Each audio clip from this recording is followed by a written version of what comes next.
Welcome to It's Your Date with Destiny with Apostle Vivian and Pastor Jemma Duncan of Divine Destiny Worship Center in Diego Martin. For the next 30 minutes, join us as we take you on a journey of maximizing your potential and realizing your goals through Jesus Christ.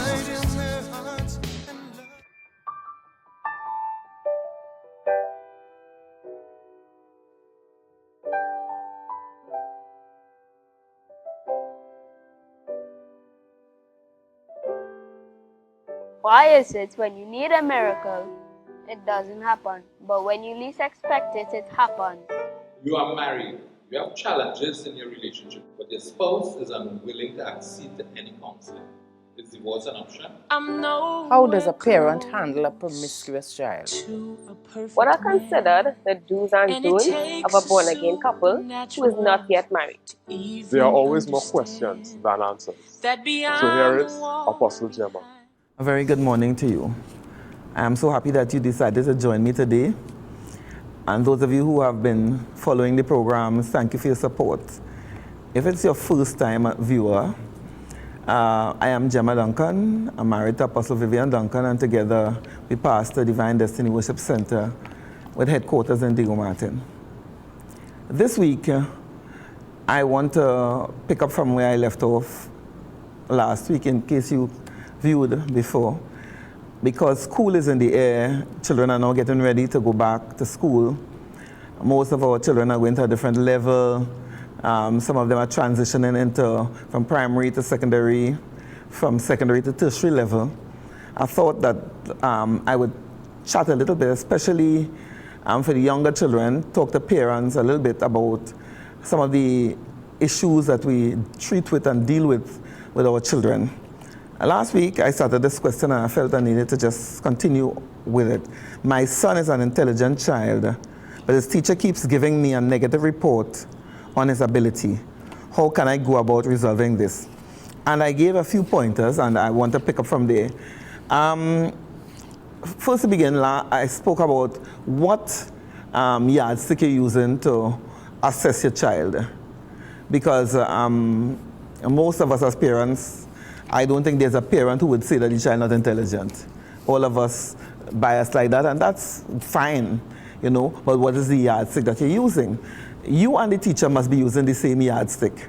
And a teacher, I have been a teacher for many years, we have to use the curriculum of the Ministry of Education and based on the level that the child is at. So if I'm judging a child and the child is in standard 3, we would use the standard 3 curriculum. Fortunately, we have the standardized tests that come from the ministry, and so that would be a very good yardstick to judge the child's performance.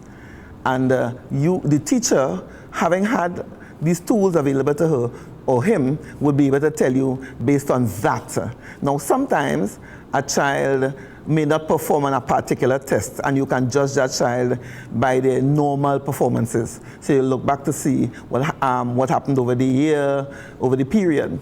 The child may be nervous. Some children do not do very well on tests, but we have to keep in mind that's how they are judged. So we're going to have to do something about our children, especially those who are afraid of doing tests and cannot function. That's how they judge. At every level, that's how you're going to be examined. So the child must get over the fear of tests. But let's go back to this question. So what is the assessment that you're using? Both of you must be on the same page. Establish that the teacher is using the standard that the Ministry of Education sets, and then you could decide, all right, my child is on par, below par, and so on.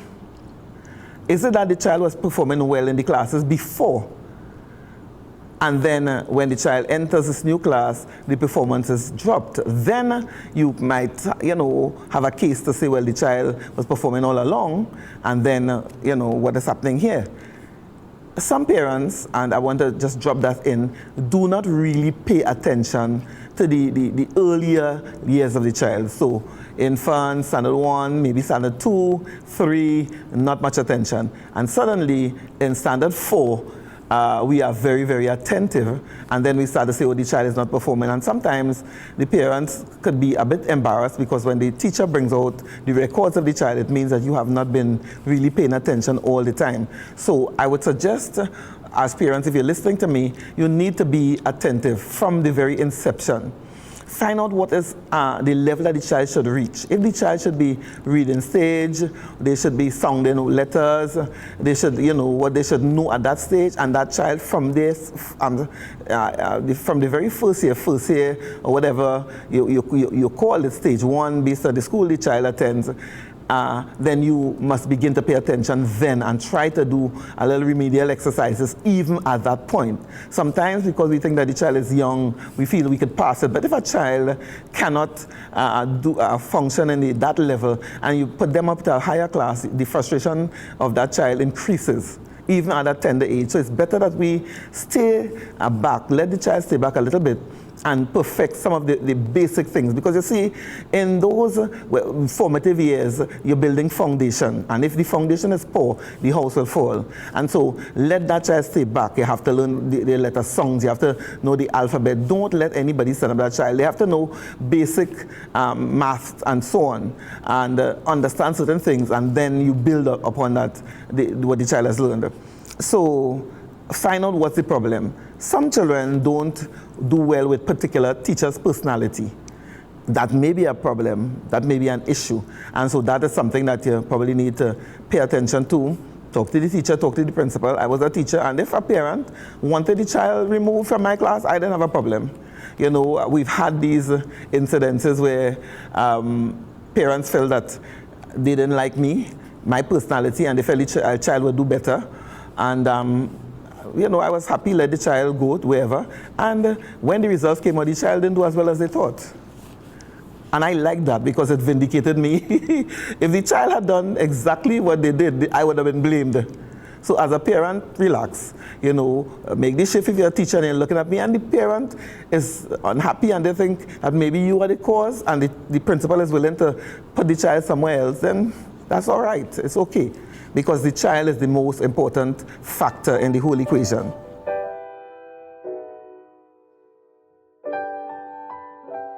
Another question that must come into consideration is, did this child have a traumatic experience? And sometimes, as parents, we tend not to pay attention to that.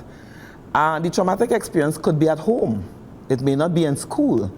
But we have to probe and find out what happened. Did something happen to that child? Because a child may be performing very well and then suddenly, the performance begins to drop and immediately you know that something happened. Did something happen in school? Did something happen at home?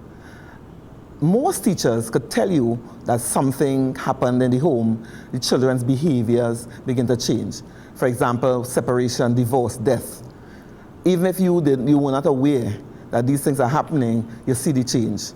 Not just behavior, some children who are very outgoing becomes introverted. And you wonder, well, what's the problem with that child? Some children who are very introverted becomes aggressive. And for the first time, that child is fighting or, getting into trouble, which is totally unusual for that child. Sometimes that was your best behaved child. And then the child is fighting or getting, behaving in a particular kind of a way. And you know that something would have triggered that experience. Sometimes it's more serious than that. Sometimes it could be bullying. And some children wouldn't say anything. They don't like to come and complain. Maybe they're afraid to complain or something like that. So we need to probe and find out what is the problem. Why isn't that child performing? Find out if the child really understands what they're being taught. Sometimes the child, they're probably not understanding. Sometimes they don't understand. So you have to find out, do you understand? Sometimes the child isn't seeing, I'm going all over the place with it, but sight, sometimes where the child is sitting, they're not seeing very well. So the child may have to be relocated, check the eyes, hearing. So there are a number of things that could be reasons for a child not performing the way they should. And I'm saying, as a parent, you have to explore all of them and come to a conclusion. You know, we always jump to think, oh, the teacher might be this or the teacher might be that. You may be right in the end, but at least when you explore all the options, then you know exactly what you're working with. Talk to other people and find out if other people feel the same way as you do. No, don't try. You have to use a little subtlety there, because you don't want to go about like you're bad talking to the teacher or something like that. But you could find out, how is so-and-so doing? Is he, you know, and the other person will talk, oh, he's not doing as well as I expected. Then you talk to somebody else and you're seeing something, a kind of commonality there. Then you say, wow, it's not just my son or daughter having a problem. Talk to the teacher and use some wisdom and diplomacy in how you deal with the teacher. In my experience, I have had parents wanting to be critical of me in front of the child. So there's a problem, and the parent is justified to come if there's a problem. You have a right to come. But you can't talk to me in front of the child, especially if it's something that you're not happy about, you know. And I remember saying to a gentleman, well, yeah, I will talk to you, but I would prefer if you don't talk in front of the child. And he was really very upset and became abusive in front of the child. And I told him, well, you know, we'll have to cut this conversation. I love my husband and I wouldn't take it from him. So if I'm not accepting what you're just doing there from the one I love, then you are lesser mortal. So we have to part ways. We're not going to solve this today. And yeah, I wouldn't listen. Don't do it. Because that teacher is a human being, and teachers are vilified, they criticize, they turn the radio, the talk shows, everybody blames the teachers. So the teachers, some of them are a little sensitive or very sensitive, you know. And so when you come now and you want to tell me I'm wrong in front of your child, tell me, two adults, tell me how you really feel by myself. And let's treat and deal with it. But don't talk to me in front of your child or in front of the other children. It's not acceptable. So, and try to create a partnership. As a parent, I'm talking to the parents too, and if you're a teacher and listening, it's a partnership. We are partnering for the good of the child. It's not like a competition. We're not enemies. We're not one against the other. We are partnering for the good of your child. And so I hope if you take all of the things that I said to you into consideration and come to some decision as to what the problem is, and then together with the teacher try to resolve the problem and see where we can go from there. If parents partner with teachers, then our children are going to be in very, very good hands.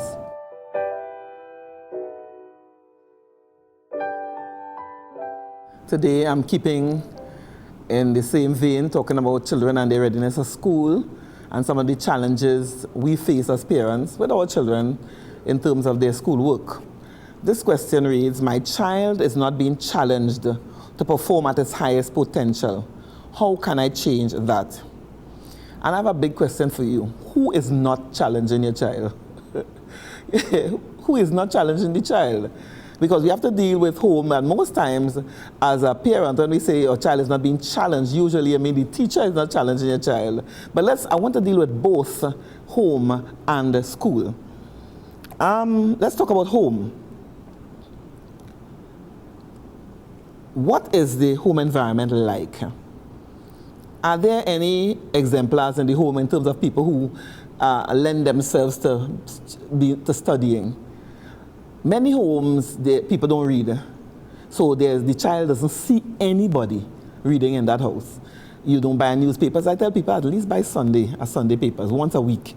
And they can spend the whole week reading the papers because, you know, over the week, take a little party and a piece here and a piece here, and by the end of the week, we will have gone through the paper, you know. And so you asking a child to sit down for maybe hours at a time to do something that nobody else does.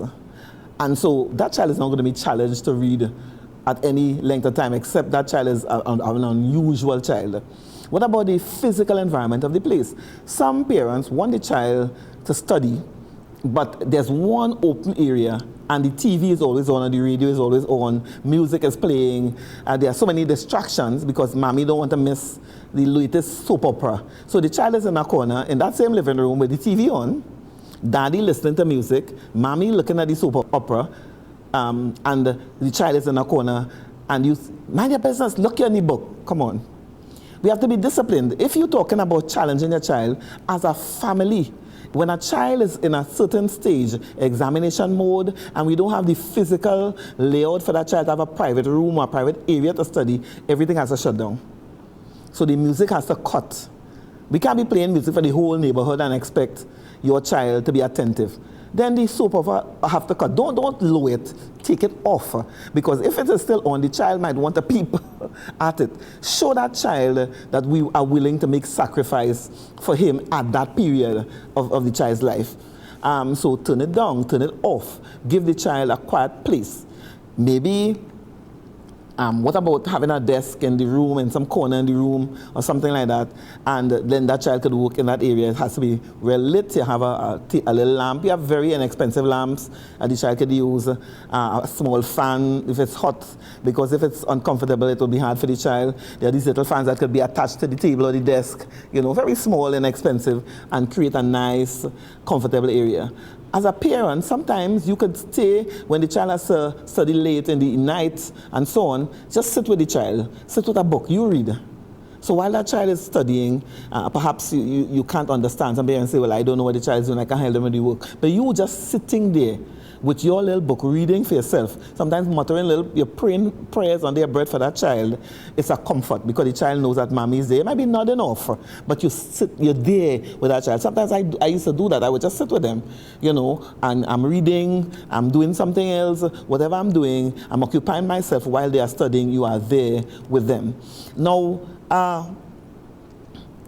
before I do that, what are you doing to help that child?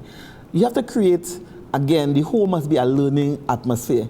When my children are small, well, the walls of my house actually looked like some school room, because you had charts, geography charts and science charts, all stuck up around their rooms. When they were in secondary school, there were different things. So I had formula written, I wrote them out, and it on the walls, surrounding the walls. I remember Dion and Spanish conjugation, and I would stick it up on the wall. You know, he had a little problem with pretrit and that kind of a thing. It's on the wall.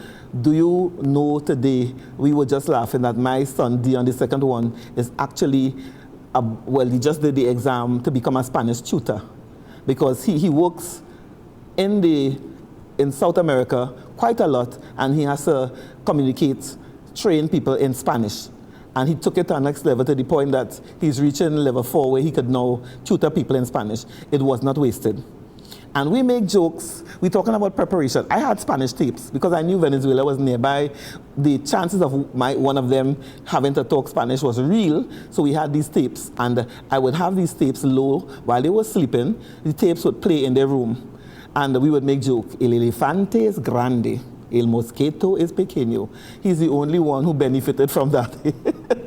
But the point is, you're talking about your child not being challenged. What are you doing? Because when we talk in challenge, don't point only to the school, don't point only to the teacher. We can do something at home. And those are just little examples, but there are many things that you can do. Create a reading environment in your home. Have books all over. I used to have baskets. In every room there were baskets, and in those baskets were various levels of reading material. My children were 3 years apart, so it means they were at different stages. So there was something that daddy could read, mommy could read, and each child had some kind of material in every single room. So if they just wandered into a room, there was a basket. Now, I used to have a little problem. I'm cleaning my house, and because, of course, you have to dust this basket, there are times when I would put down the broom, put down the vacuum cleaner, and I'm reading some book from the basket. And time is going, you know, but it's the same thing that will happen to the child. In other words, you could come up, what are some of the things that you can do to create an atmosphere to challenge a child? Let's go to school. What could be the reason for a child not being challenged? What I've found in my experiences, classes with mixed ability students. I know some people, you have what we call streaming. Streaming meaning that you have children of like ability. So you have the so-called A, or the better students, and the B. Some people don't like to use those terms, whatever, C, D, and so on. There's a benefit to that. The teachers, of course, who would be most unhappy is the one who would always have the D, you know, but the children will benefit because they're working together, and you could go at a momentum, you could go at a pace. Now, sometimes you may have mixed abilities. Now, when you have mixed abilities, it is fair to the teacher to an extent. The teacher is the one who benefits because, especially if it's an examination class, all of us have mixed abilities, then when the results come out, everybody will get semblance of results, you know, based on the abilities of the children. However, the people who will benefit most, from my experience, was the middling child. Because if you have a mixed ability class, you pitch whatever you're teaching towards the middle. So the brighter children, will be unchallenged. They're going at a slower pace. You can't give them as much work, except you decide to now work them as a small group and you come straight back to streaming again, because you have to divide that class into various groups and work them within the class. You would have had your own little streams as a teacher. Of course, if you do that, it slows down the process. Because if I have to deal with this group, that group, the other group, the process is slowed down. And I mean, if you know that curriculum, it's quite a lot of work, and everybody's want to finish the curriculum. So the mixed ability could also have a situation like that. Now, as a parent, given the situation, why don't you yourself find ways to help the child? Maybe you could talk to the teacher and have additional work for the child. Sometimes I would have these cards of work that the child could do, because there are some children who will finish faster, who are better students, and give them, so while they finish, I will correct that, and I could give you supplemental work to do, or reinforcement work to do. And so you could talk. Let's talk about this. The child seems unchallenged. Give them some of the work. Now, the other problem is now the teacher now is obligated to now correct this additional work, which is something that sometimes teachers wouldn't always want to do. But if you want to help the child, you probably would, right? You and all, as a parent, why don't you buy additional activity books and let him occupy himself in his free time? Sometimes the teacher doesn't have to correct it. You correct it, but let the child do it and then take it home and you correct it based on the kind of relationship you have with the teacher. All right? So I'm just giving you one or two things that you can do. What about all of us like private teachers, private tutors? Maybe your child may just need to be accelerated. You get some like a private tutor to help them move along where they should be. A child also, and this is the last point here based on that, could be unchallenged because they way below, if it's a mixed ability. So the children below also would be challenged, especially if the work is a little above them, it's a little too much for them. Some people just cop out. If you find something that is challenging you, cop out. Now, I tend to be kind of like that as an individual. If I'm overwhelmed with too many things to do, I tend not to do anything at all. So I'm coming home, I remember this day, I come home, you have a whole lot of stuff to do, dinner, this, that to do, and when I reach home, there was no water, forgot a tap on, the place was flooded. I just turned the pipe off and went to sleep. Because I just couldn't face it. I'm not the one who, when I'm overwhelmed, just jump in and start to do something and say, you know what, I am tired, I'm going to sleep. When I wake up, I'll deal with this water on the floor. Whole place flooded. So I didn't cook, because you can't stand up in the kitchen to cook, electric stove. So I just left everything. And so I'm just giving you an example of children like that who, anytime they overwhelm, what do? Crash. They do nothing. Right? So you as the parent, again, we're talking about us working together with the teacher. And I have a little saying here. There used to be an advertisement long ago on cable. It said, show me a parent who cares and I will show you a child who will succeed. As long as you care, as long as you are interested in the child's work, as long as you show concern, your child will succeed. Maybe not like another child, but maybe at a different level. We're not comparing them. Your child is unique. He's not even like his brother or sister. He's different. But if you show that you care, show any kind of concern for your child to the point that you want to do something about what you want to fix or remedy in that child's life, that child will succeed.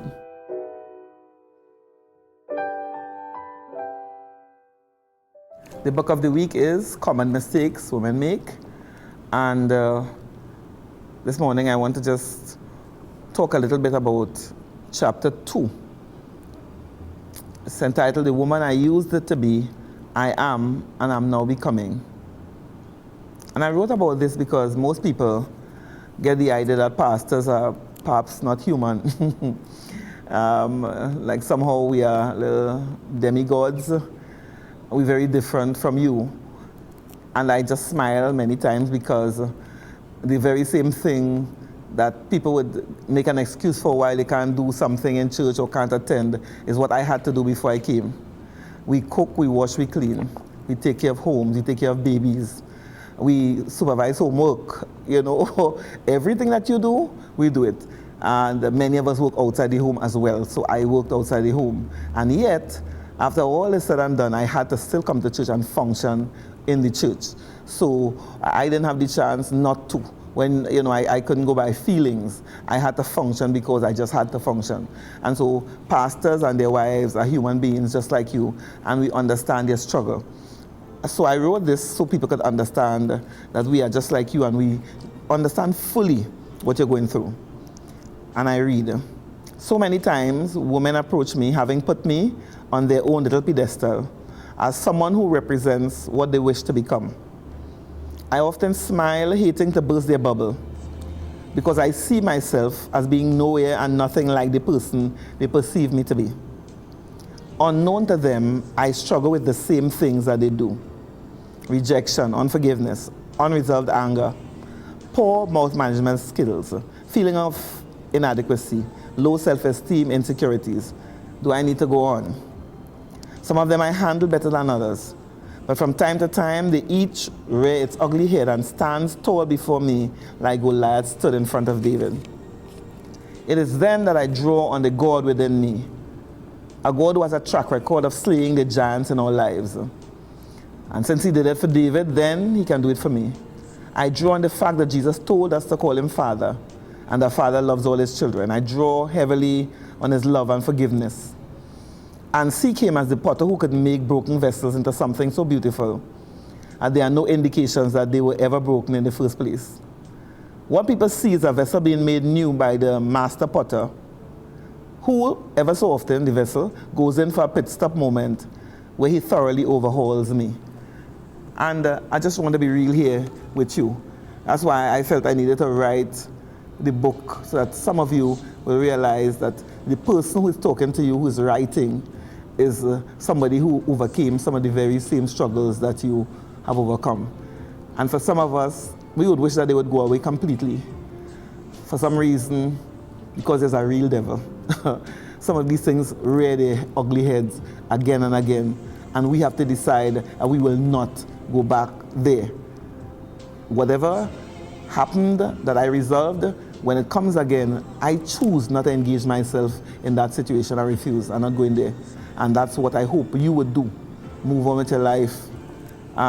If you want a copy of the book, you can call these numbers, 695-7892. That's Excelsior Book and Gift Center. Then or the church is 633-3780. If you need books for a group of women, we could have a special price for you, but just call us and we will tell you what you have to do from here.